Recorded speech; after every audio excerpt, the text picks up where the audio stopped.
And with us right now, we've got Michael Levitt. Michael, you are the Chief Burnout Officer with the Breakfast Leadership Network, and you're found on the web at breakfastleadership.com. Thank you so much for joining us. Great to be with you today, Josh.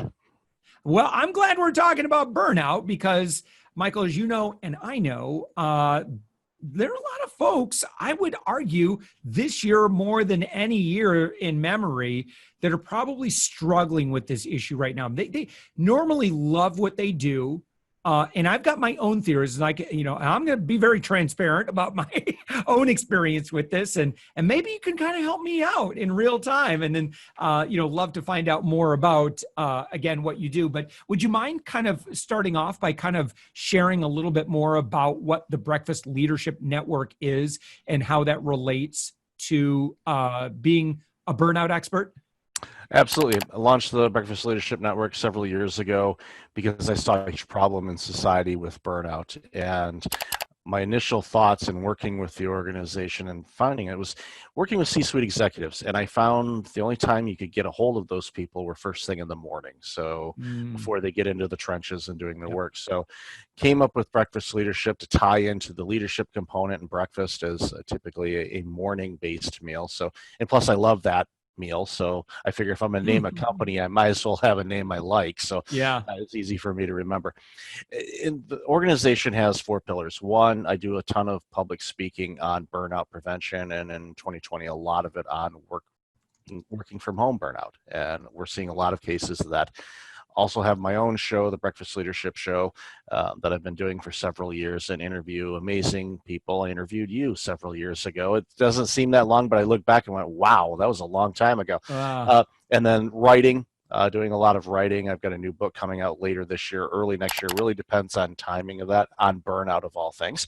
And then finally, working with organizations and individuals to help them navigate through their burnout journey. So that's what the organization's about, and it's somewhat keeping me out of trouble. Yeah. So obviously with 2020, everyone's working from home. Look, I can explain let me share kind of my experience with this, and I'm sure it's not too uncommon. Normally, I'm able to break up my routine, and as an Enneagram 7, for those who are familiar with the Enneagram, 7s typically really need their variety. If we get kind of in that hamster wheel a little bit too much, you gotta, I have to have that self-care. And my self-care is I need to go to a different environment for a short time. I need to go in the woods, go hiking, go out running, but I got to get away from the same 4 walls. And if I don't do that, I just get more exhausted earlier in the day. Things that I would normally be able to power through, it's like I just had lunch with my wife, and I was saying, I was just saying as little as possible, because I'm like, I just need to decompress and not say anything right now, especially doing what I do, with the podcast, especially when you have work, maybe like teachers and leaders and people that have to be really on for long periods of time. Boy, I think we just need to be realistic about our own limitations and that we're human. Michael, I know you have a lot of experience with this. So I don't mean to kind of steal your thunder, but I know that's a lot of what I've been experiencing. So this year, normally I would have been to, between March and now when we're recording this, I would have been to 3 additional conferences at a minimum. I would have broken it up. I would have had myself a good 7 to 10 day summer vacation. Didn't have that. And it's impacting me. You're not alone. And a lot of people, including myself, are feeling it.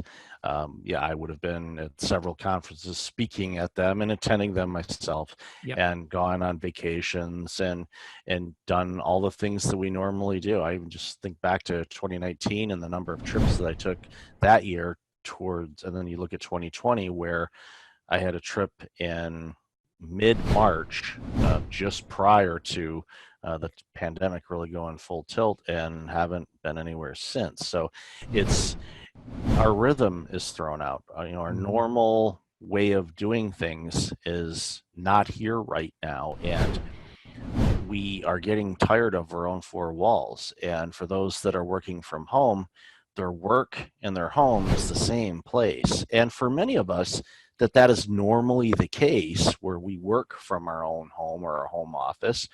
Even those people are feeling it, because there hasn't been the typical escape and go Yeah. somewhere and do things, because we've been in a lockdown and then just kind of keeping our physical distancing, and not everything is open as much. So you're not alone with those things, and it does take a toll. So what I tell people to do is to focus on the things that they can do. And I know there's a ton of things right now that we still can't, but focus on the things you can do and book those into your calendar. And when you do that, at least you've got some, changes some of the things that are on your schedule, so it's not the same thing day after day after day after day. Because after a while, and I joke with people all the time, I'll say I have no idea what day it is, so I just say happy day to people, because I don't know if it's a Wednesday or a Thursday or a Tuesday often, unless I specifically look at my calendar, which I do every day. Because if I had to choose between oxygen and my calendar, I would probably choose the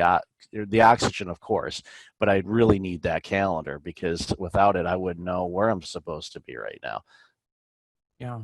So, Michael, tell me about the practical work that you're like. How are you addressing this issue?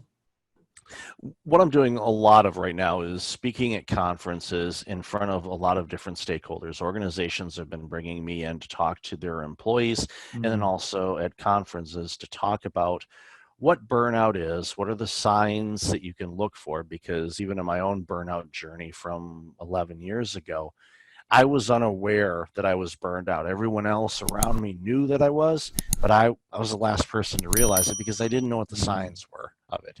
I certainly do now.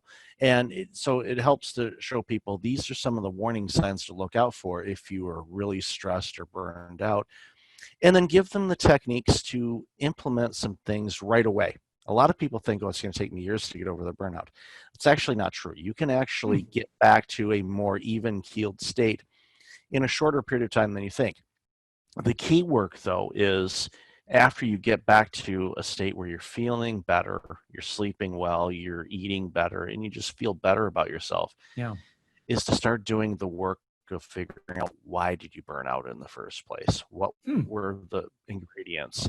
What were the behaviors, the thoughts, the beliefs, all of those things that led into it? Because I hear time and time again people that have burned out say that they've been burned out a few times in their life. I've been burned out once in my life, and it nearly cost me my life, and I don't ever want to approach that again. So that's why the work of digging and figuring out why did I burn out in the first place is a key step in preventing it from ever happening again. So if you and I were chatting, and and you and I came to you and I said, Michael, I'm just not at my normal level. Like, what questions would you ask me? I'd ask you, how is your sleep, for first and foremost? And what's your sleep pattern? And what is your sleep environment like? Do you have your smartphone in there? Do you have a television in there? How's the lighting? What's the room temperature like? Do you toss and turn all night, or do you get a decent amount of sleep? And that's crucial, because it is. we do so much damage to our bodies on a daily basis, and we can be the healthiest specimen on the planet and eat the right foods and get the right amount of activity and all of those things. But if we don't get restful sleep, the damage that we face every day will get piled up on tomorrow's damage, and then it gets piled up on the next day's damage, and the next thing you know, you start having more physical and mental challenges, which then prolong the stress that you have, and prolonged stress leads to burnout, and it can have some really nasty effects if you don't address it. That's true. If you get your microphone, if you could maybe just pop just a little bit further away, actually, because I'm getting, yeah, thank you so much. Sorry about that. No worries. One app that, or one thing that I just started using, so this is an Aura Ring. Apple just announced with their Apple Watch sleep tracker built into the Apple Watch.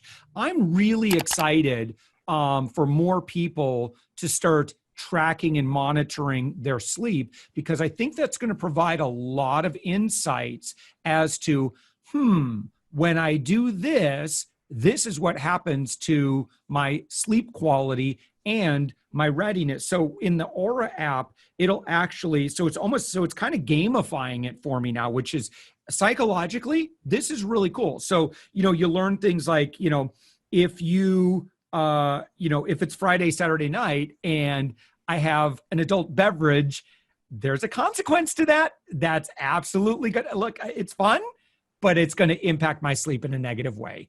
And also, I've also been experimenting with, access to light in the hours leading up to sleep as well. And so if it's nighttime outside and I'm in front of lights, indoors, or like I'm wearing my yellow tinted glasses. If it's nighttime outside, I don't want my brain to think, oh, you're getting daylight colors. Let's stay up, Josh. Because if that happens, guarantee I'm not falling asleep till after midnight. I love the technology, and I'm a huge fan of the gamification of it, but also the tracking capabilities, because I'm a big fan of journaling, not just for how your day went, which is important, because then you can look back over time to see, okay, am I seeing a theme here? But also food journal and energy journal, because what happens is if you realize, okay, I don't feel good today. Okay, what did I eat yesterday? What did I consume yesterday? Not just from a food standpoint, but from an energy and from watching television or conversations with people. If you notice, like, okay, I'm kind of drained today, and it's like, what happened yesterday? And you look back and you go, had that argument with a coworker, or I watched that negative news story on this that reminded me of something that happened to me when I was a kid. All of these things play a factor in what we do. So getting more in tune with what's going on with us from a physical and a mental standpoint is crucial. So I commend Apple and all the other device makers that are making these things so we can, I don't want to call it biohacking per se, but it's a lot like that, where you're getting more in tune with who and what you are, and you'll be able to monitor it and go, okay, I feel amazing today. What were the ingredients? Okay, I need to replicate that. And if you can, and you have another day like that, another day that, then all of a sudden you start thinking, all right, now I know this is the combination that's working for me right now. It's keeping my stress levels low. I'm more upbeat. I have better clarity than I ever had in my life. And life is just amazing. Even in a pandemic, I'm like, okay, what's going on? What am I doing here? And then you realize, okay, I like this feeling, and you get addicted to it. You get addicted to feeling good. And when you can do that, it has such a huge ripple effect in a positive way, because you're able to do life in a much better state than what was happening before. So again, I'm thrilled that Apple and Fitbit and all these other device makers are doing this work, because ultimately we're going to be able to catch things before they happen. Right. And prevent clogged arteries. Hello, that's what got me. If I could have prevented that, we probably wouldn't be talking today, because I don't think I'd be working in this space. But it was a tragedy that happened to me. I survived it, moved on from it, learned from it, and decided, okay, I need to be able to share what I learned with others to help them prevent having a catastrophe in their life. I would imagine, again, most people, everyone's going to be a little bit different, and to some that's going to be more critical than others. But I wonder about just how important and critical it is that we have non-work, maybe passion projects or things that we really enjoy doing. If it's woodworking or walking or gardening or whatever that thing is, how important that is to us. It's amazingly important. And one of the exercises I have people do is on their calendar, and I use a digital calendar, but you can use a paper one as well, is start scheduling those things that you enjoy, that bring you joy and fulfillment, whether it's walking, gardening, going for a bike ride, going to your favorite coffee shop, going to lunch with your friend, whatever the case may be. Schedule those and don't cancel them. Treat them as if they're the most important meeting you've ever had with your boss, because the boss of your life is you. Don't do it. And schedule those first. Oftentimes we schedule all of our work first, and then we go, okay, where can I squeeze in that 10 minutes of yoga? Totally. Okay, it's 6:17 p.m. on a Thursday. Well, that may or may not work with your schedule based on other things that are going on. Schedule the self-care first. Wow. And when you do that, don't worry, work will find a way to be found in the calendar. Yeah.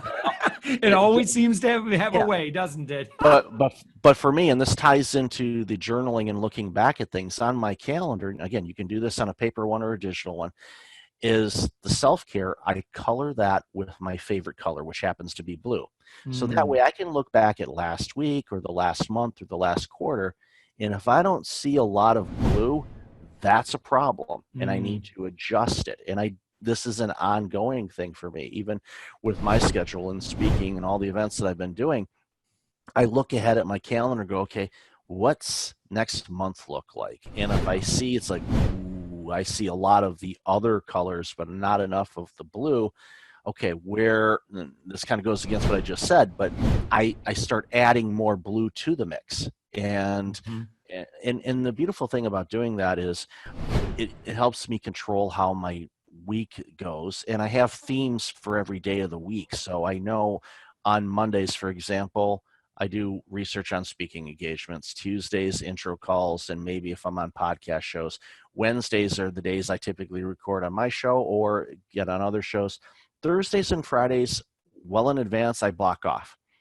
But I will put things in those days if something comes up that is important to me. And it's got to be important to me and beneficial, whether it's speaking engagements or opportunities or, sometimes podcast shows, those are the only days they record. I can do that. But having that autonomy on being able to control your schedule, even for those that in our 9 to 5 type of environment and they're working for somebody else, you can still do that. You just have to, play with the time that you have and make sure you take care of yourself in the best way possible and you focus on your self-care. When you do that, it just makes life so much more rich and full and healthier, quite frankly. Yeah. Michael, you've got several books that you've written, or at least I'm on your website. So there's Burnout, which we've been talking about, Avoid Chaos, Preemptive Strike Leadership, and then is your newest one 369 Days, How to Survive a Year of Worst Case Scenarios? That was actually the older one that came out. Oh, okay. I did it in reverse order. Yep, that's all right. Now that chronicles my burnout journey and why I do the work that I'm doing. I do have a new book that's coming out that's more robust than the last burnout book that I did. That's going to come out either by the end of this fall or very beginning of 2021. Yep. It was ready a while ago, and then the pandemic hit, and I had to go back and I said, this book needs a working from home chapter in it, because that's a big challenge that people are facing right now with burnout, and how to establish boundaries, how to communicate with your boss, how to communicate with your family in a way that everyone can be kind of meeting halfway. And even during a pandemic, it can be done. And it's just a case of, as I'm seeing, the cases are going through the roof as far as burnout is concerned. And I joke, sometimes I think we have a pandemic within a pandemic with the numbers that we're seeing. Yeah. And it's alarming, and it's not sustainable for people, and it's not a good situation. Yeah, right. So Michael, someone who's been listening to our conversation and like, oh, I need help. Where would be the, and again, they're struggling with burnout right now. Where would you direct them to? Oh, I definitely go to my website, breakfastleadership.com. And at the bottom, there's a place where you can fill out some information and send me an email, or even michael@breakfastleadership.com.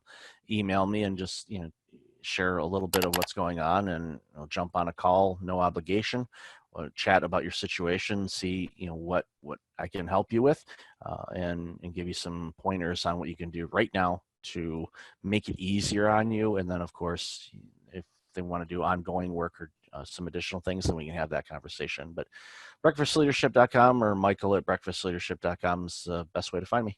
Yeah. And of course, listening to this podcast right now, you could just search for the Breakfast Leadership Show podcast.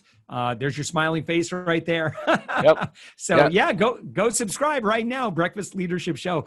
Michael Levitt, again, thank you so much for joining us. Your website, of course, is breakfastleadership.com. Thank you so much for all the great advice.